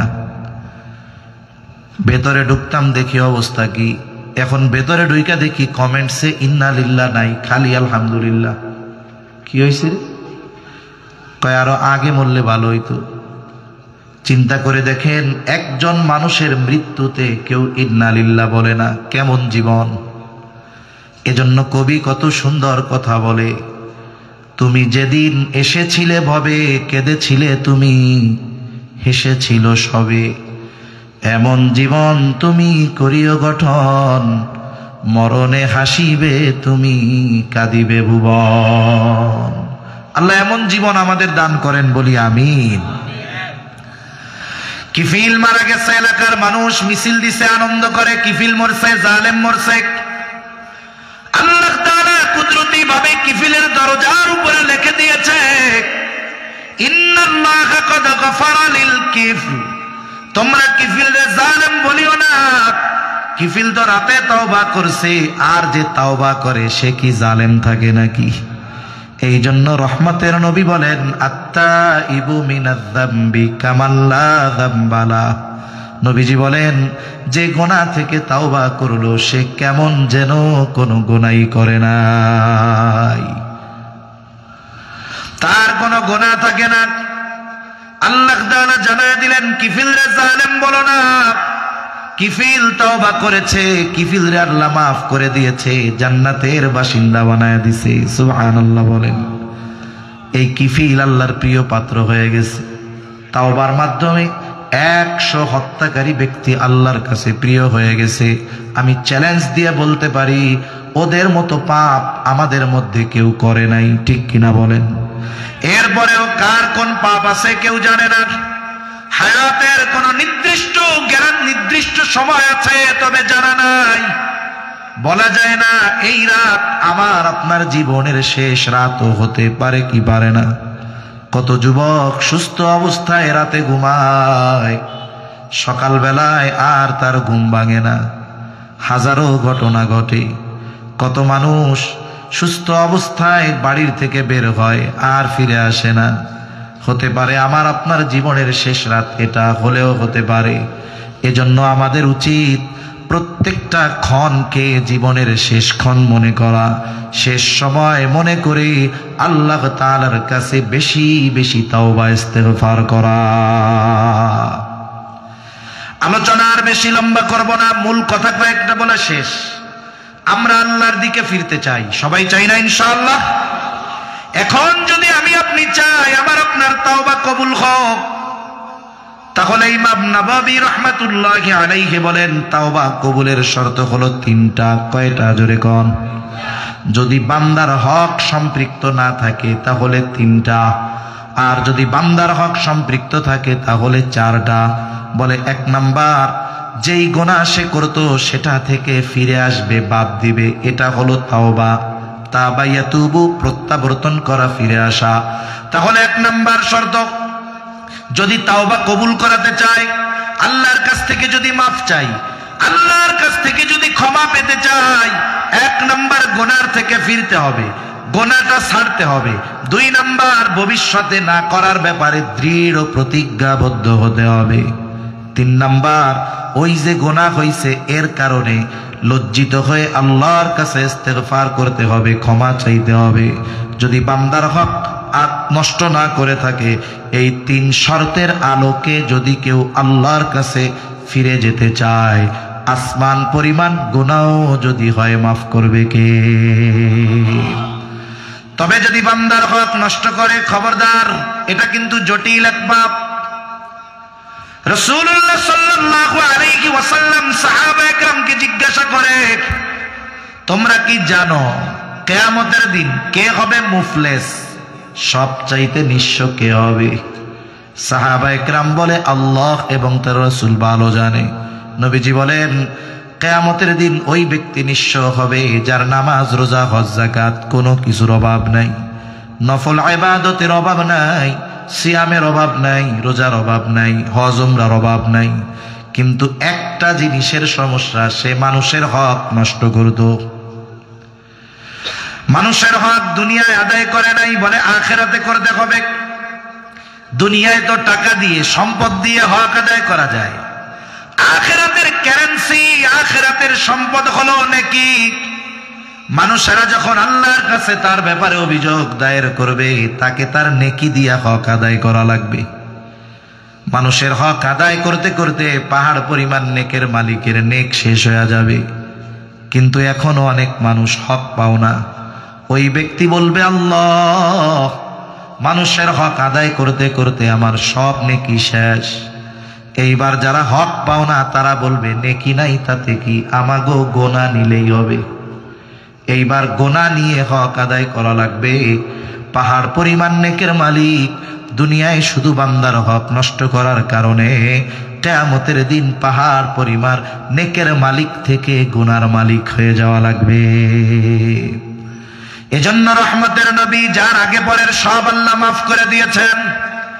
দুনিয়া থেকে চলে যাবার 9 দিন আগে সাহাবায়ে কেরামকে মসজিদে নববীর ভিতরে একত্রিত করেছেন। নবীজি বলতেছে, তোমরা যদি কেউ কোনো কিছু আমার কাছে পাও না থাকো চেয়ে নাও, আমি চাই না কেউ আমার কাছে কোনো কিছু পাও না আর আমি আল্লাহর সাথে মিলিত হব। দেখুন এই চিন্তা হলো রহমাতুল লিল আলামিনের। আমাদের অবস্থা কোথায় গেল? এই জন্য নবীজি সতর্ক করে দিয়ে বলেন, ওই দিনের ব্যাপারে তোমরা সতর্ক হয়ে যাও যেই দিন আল্লাহ তাআলা বাদী বিবাদীর ভিতরে ফয়সালা করে দিবে। নবীজি বলেন, কেউ যদি দুনিয়ায় অন্যায়ভাবে কথার দ্বারাও কাউকে কষ্ট দিয়ে থাকে, এই যে হক নষ্ট করলো, এটার ফয়সালাও কিয়ামতের দিন যিনি করবেন তিনি কে? তাহলে মানুষের সাথে বিনা কারণে কথার দ্বারাও যদি কষ্ট দেওয়া হয়, এটাও হক নষ্ট করা। এর হিসাবও কিয়ামতে দিতে হবে, এর বিচারও আল্লাহ করবে। তাহলে চিন্তা করেন, যারা মানুষের সম্পদ মেরে খেয়েছে, অন্যায়ভাবে মানুষকে মেরে ফেলেছে, তারা আল্লাহর কাছে কি হিসাব দিবে? এই চিন্তা যদি আমাদের মধ্যে থাকতো, আমাদের মানুষের প্রতি বিদ্বেষ, হিংসা, অন্যেরটা মেরে খাওয়ার ইচ্ছা অন্তরে আর জাগ্রত হতো না। এজন্য বান্দার হকের ব্যাপারে আমরা সচেষ্ট থাকবো ইনশাআল্লাহ। বলেন, দুনিয়া একটু কম খাইলাম তাও ভালো, আখিরাতে যেন ধরা না পড়া লাগে। এই 4 শর্ত ঠিক রেখে তাওবা করলে আল্লাহ মাফ করে দিবে, কারণ ক্ষমার দরজা এখনো ওপেন। আল্লাহ তাআলা মানুষকে 3 সময় পর্যন্ত ক্ষমা করে। কয় সময়?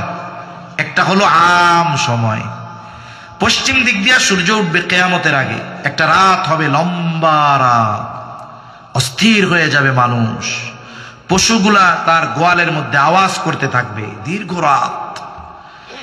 এরপরে পশ্চিম দিক দিয়ে সূর্য উঠবে, কিছু দূর উঠার পরে আবার ডুবে যাবে, এরপরে যথারীতি আবার পূর্ব দিক দিয়ে উঠবে যথাযথ নিয়মে। এই পশ্চিম দিক দিয়ে সূর্য ওঠার মাধ্যমে তাওবার দরজা বন্ধ। নতুন করে যদি কেউ ঈমান আনে, তার ঈমান আল্লাহ আর কবুল করবে না, ওই পর্যন্ত ক্লোজ। এটা আম সময়। আরেকটা হলো আযাব গজব আসার আগে যদি বান্দা তাওবা করে আল্লাহ কবুল করে, কিন্তু আযাব আসার পরে যদি করে আল্লাহ কবুল করে না। যেমন হযরত ইউনূস আলাইহিস সালামের সম্প্রদায় যখন অবাধ্যতার সর্বোচ্চ পর্যায়ে চলে গেছে, আল্লাহ তাআলা জানায় দিলেন, ওদেরকে জানায় দাও 3 দিন পরে আযাব আসবে ওদের উপরে। এরা এমন জাতি, আযাবের কথা শুই না এদের অবাধ্যতা আরো বাড়ছে। প্রত্যেক দিন তাদের একটা কাজ ছিল, ইউনূস আলাইহিস সালামের সম্প্রদায় সকালবেলা গোসল খাওয়া দাওয়ার পরে কাজ শুরু করার আগে ইউনূস আলাইহিস সালামের বাড়িতে যাইয়া ইউনূস আলাইহিস সালামের জ্বালাইতো। আর যখন আযাবের কথা বলছে, এখন খালি আযাব কোন সময় আইব, আযাব তো খুব মজা, টিটকারি শুরু করছে।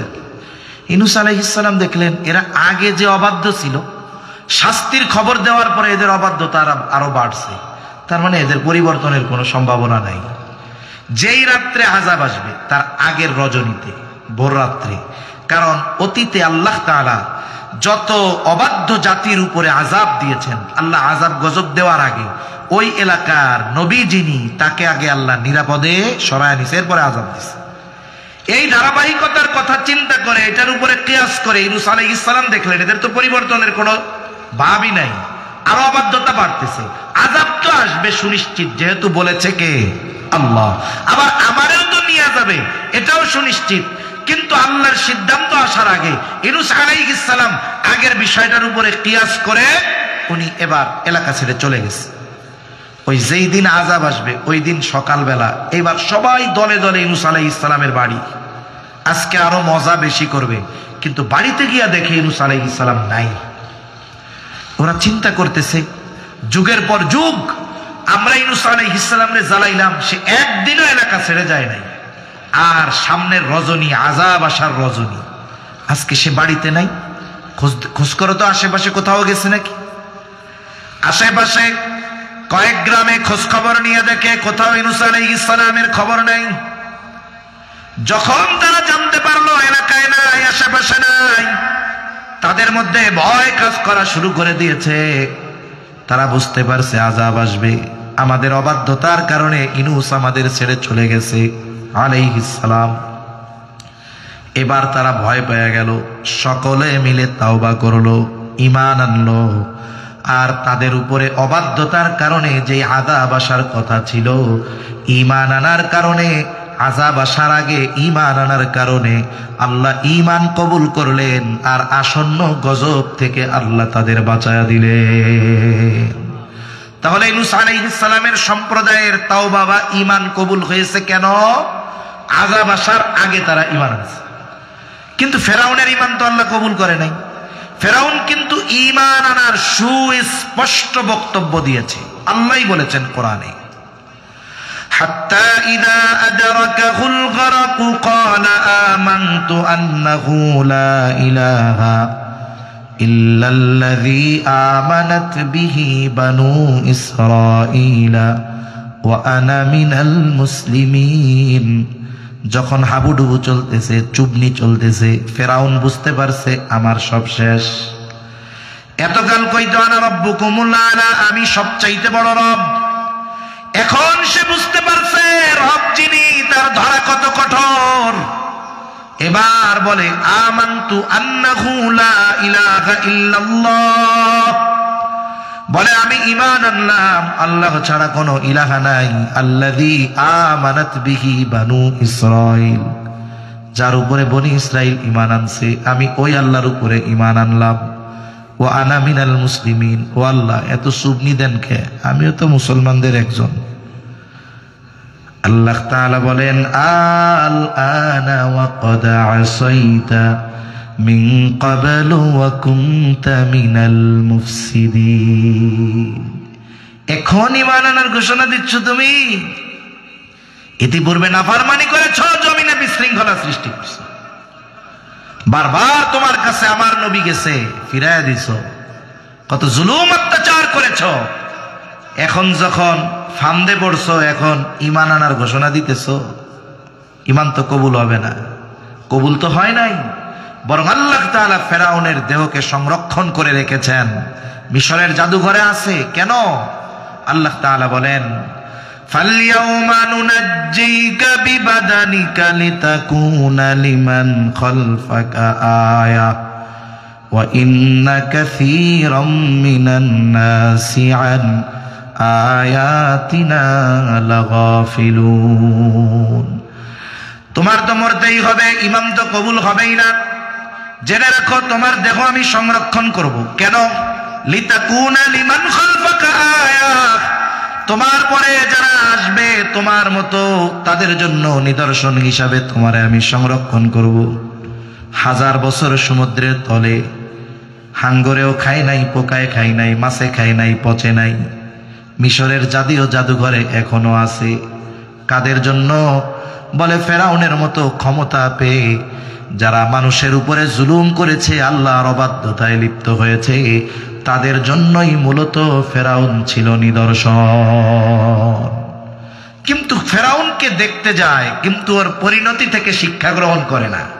যদি দুনিয়ার মানুষ করত, ক্ষমতা ধরেরা করত, গোটা পৃথিবীতে ইনসাফ প্রতিষ্ঠা হয়ে যেত। ঠিক কিনা বলেন? তাহলে আযাব আসার পরে আল্লাহ ঈমান কবুল করে না। 3 নাম্বার সময়, قال رسول الله صلى الله عليه وسلم إن الله يقبل توبة العبد حتى ما لم يغرغر। মৃত্যু যন্ত্রণা শুরু হওয়ার আগ পর্যন্ত আল্লাহ তাআলা বান্দার তওবা কবুল করে। স্বাভাবিক মৃত্যু যারা অবলোকন করেছে, একটা মানুষের যখন সাকারাতে মাউত শুরু হয়ে যায়, সুস্থ মানুষ, কেমন যেন তার শ্বাস প্রশ্বাস বাধাগ্রস্ত হয়, গর গর গর গর আওয়াজ হতে থাকে। এর দ্বারা বিজ্ঞজন অনুধাবন করতে পারেন এই ব্যক্তির মৃত্যু যন্ত্রণা শুরু হয়ে গেছে। এখন তার হাতটা সোজা বানায় দেয়, পাটারে সোজা করে দেয়, আস্তে আস্তে চোখটারে বন্ধ করে দেয়। বলে এই মৃত্যু যন্ত্রণা শুরু হওয়ার আগ পর্যন্ত বান্দা যত গুনাহ করুক না কেন, আল্লাহ তাআলা ওই বান্দাকে ক্ষমা করে দেয় যদি সে তওবা করে। এজন্য সময়টাও আমাদের হাতে আছে না নাই? এই শর্তগুলো ঠিক রেখে, সময় তো আছে, আমরা যদি আল্লাহর কাছে মাফ চাই, আল্লাহ মাফ করবে না? করবে। দেখুন আমার আপনার নবী আগে পরের সব আল্লাহ মাফ করে দিছে। নবীজি কি করতেন? লম্বা নামাজ পড়তেন, দীর্ঘ রুকু করতেন, তিলাওয়াত করতেন, এই সেজদা করতেন। অন্যান্য সময় যেমন তেমন, যখন সেজদায় নবীজি যাইতেন, দীর্ঘ সেজদা। আয়েশা সিদ্দিকা রাদিয়াল্লাহু তাআলা আনহা বলেন, নবীজির সেজদা এত লম্বা হতো, আমরা মনে করতাম উনি মনে হয় সেজদার মধ্যেই আমাদের ছেড়ে চলে গিয়েছেন। আমাদের মনে সংশয় আসতো, আমরা নবীর পায়ে চিমটি কাটতাম, নবীজি পা নড়াচড়া দিতেন, বুঝতে পারতাম যে না, নবীজি আমাদের মধ্যে আছেন। আয়েশা সিদ্দিকা রাদিয়াল্লাহু তাআলা আনহা নবীজিকে বলতেন, ইয়া রাসূলুল্লাহ, আল্লাহ আপনার আগে পরে সব মাফ করে দিয়েছে, এত কষ্ট করে আপনার ইবাদত করার কি দরকার? এটাই মূলত বোঝাতে চাইতেন। নবীজি বলেন, আফালা আকুনা আবদান শাকুরা। ও আয়েশা, যে আল্লাহ আমারে এত নিয়ামত দান করেছে, আমি কি সেই রবের শুকর গুজার বান্দা হব না? আর আমরা যদি ক্ষমার ঘোষণা পাইতাম যে আগে পরে সব মাফ, তাইলে দুনিয়ায় যা শয়তানেও করে না, এটা আমরা করে ধরতাম। ঠিক কিনা বলেন?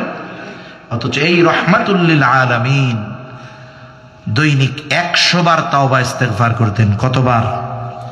নবীজি সাল্লাল্লাহু আলাইহি ওয়াসাল্লাম বলেন, আল্লাহে, আল্লাহর শপথ, ইন্নী লা আস্তাগফিরুল্লাহ ওয়া আতুবু ইলাইহি ফিল ইয়াউমি 100 মাররা।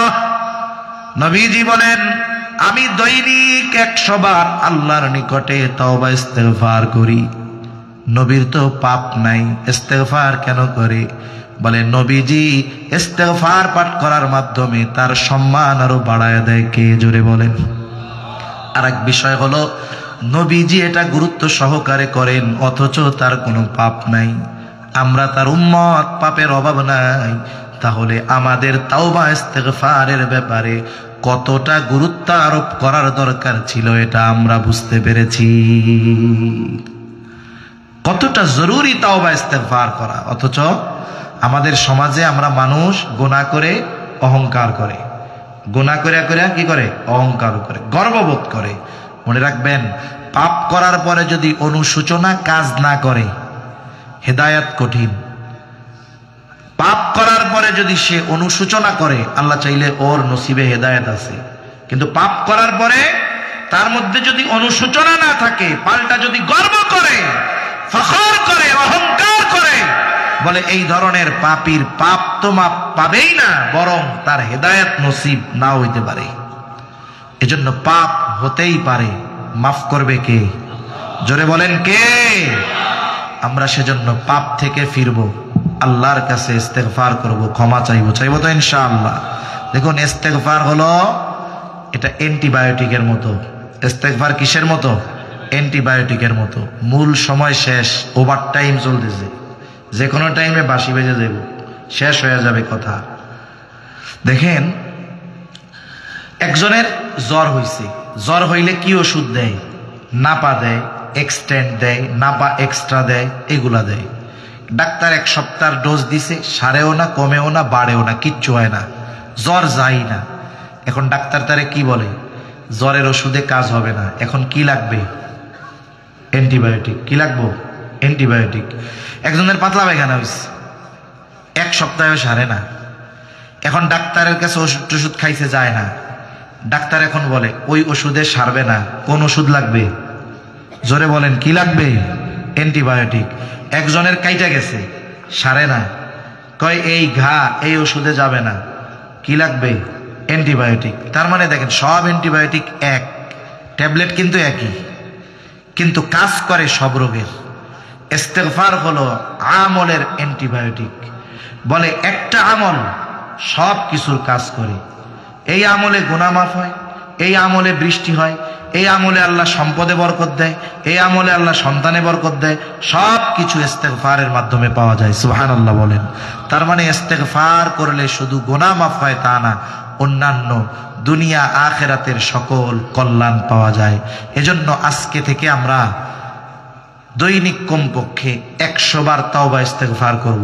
করা যাবে তো ইনশাআল্লাহ? কারা কারা করবো হাত উঁচা করি। নারায়ে তাকবীর, নারায়ে তাকবীর। মাশাআল্লাহ, হাত নামাই। ছোট্ট একটা তাওবা ইস্তেগফার। আস্তাগফিরুল্লাহাল আযীম ওয়া আতুবু ইলাইহি। বলেন আস্তাগফিরুল্লাহাল আযীম ওয়া আতুবু ইলাইহি। দৈনিক 100 বার যদি পড়ি সময় লাগবে 3 মিনিট। কয় মিনিট? কয় মিনিট? জোরে বলেন। 3 মিনিট। এটা অভ্যস্ত হব কেমনে? অনেক সময় হাতে হাত দিয়ে আঙ্গুল দিয়ে তাসবিহ পড়া বেশি ফজিলত। এখন হাতে যদি তসবিহ থাকে আঙ্গুল দিয়ে পড়লে ফজিলত বেশি, কিন্তু অনভ্যস্ততার কারণে আমাদের পড়া হয় কম। হাতে যদি তসবিহ থাকে মন না চাইলেও মুখ দিয়ে আস্তাগফিরুল্লাহ আস্তাগফিরুল্লাহ বাইর হয়, ঠিক না? এজন্য তসবিহ দিয়ে পড়লে ফায়দা বেশি তা না, তসবিহ হাতে থাকলে জিকিরের কথা মনে হয়। এজন্য যদি স্বাভাবিক মনে না থাকে একটা তসবিহ রাখবো হাতে, দেখবেন এমনি মনে পড়তেছে। এরপরে আপনি আপনার ঘরওয়ালিরে যাইয়া এটা শেখাবেন। আপনি ঘরওয়ালিরে যেমন প্রতিদিন অনেক কথা জিজ্ঞাসা করেন, ছেলে মেয়েকে যেমন লেখাপড়ার কথা জিজ্ঞাসা করেন, বন্ধু বান্ধবের খোঁজ খবর নেন, হালপুরসি জিজ্ঞাসা করেন, অনুরূপভাবে ঘরওয়ালিরেও বলবেন আজকে তাওবা ইস্তেগফার পড়ছো? উনি যদি না পড়া থাকে আপনি মনে করাই দিলেন, উনি পড়লো, ওনার পড়ার সওয়াবও আপনি পাইলেন, ঠিক কিনা বলেন? মসজিদে আসছেন, মুসল্লিদের সাথে দেখা হয়, কথা হয়, জিজ্ঞাসা করব ভাই আজকে কি তাওবা ইস্তেগফার পড়ছো? দেখা গেল আপনি পড়ছেন, সে পড়ে নাই, আপনি মনে করাই দিলেন, সে পড়লো, সওয়াব আপনিও পাইলেন। এইভাবে আমাদের আমলে অভ্যস্ত হওয়া দরকার ছিল। সাহাবায়ে কেরাম একে অপরের সাথে দেখা হইলে কেমন আছো, কি খাইছো, মাইয়া কি করে, পোলা কি করে, এইগুলা বেশি জিগাইতো না। একজন আরেকজনের আমলের ব্যাপারে জিজ্ঞাসা করতো। ওই যে এক সাহাবীর সাথে আরেক সাহাবীর দেখা হইলে তারা সূরা আল ওয়াল আসর একে অপরের শোনাই আলাদা হয়ে যেত। সালাম বিনিময়ের পরে ওরে সূরা আসর শুনাইছো, শুনাইছো, গেছে গা। তাহলে দেখুন আমাদের এইভাবে অভ্যস্ত হওয়া দরকার। সেজন্য এই আমলটা আমরা মনে রাখবো। যত কথা জেহেনে থাক আর না থাক, এতটুকু চিন্তা করব, যেই নবীর আগে পরের সব আল্লাহ মাফ করে দিয়েছে, সেই নবী দৈনিক 100 বার তাওবা ইস্তেগফার পড়তেন। তাহলে আমার তো গুনার শেষ নাই, আমার কত পরিমাণ পড়া দরকার। এই চিন্তা মাথায় রেখে আমলে অভ্যস্ত হব। আর সাথে সাথে রমজান মাস আসতেছে, রহমতের মাস, বরকতের মাস, মাগফিরাতের মাস, আসমানের দরজা খোলার মাস।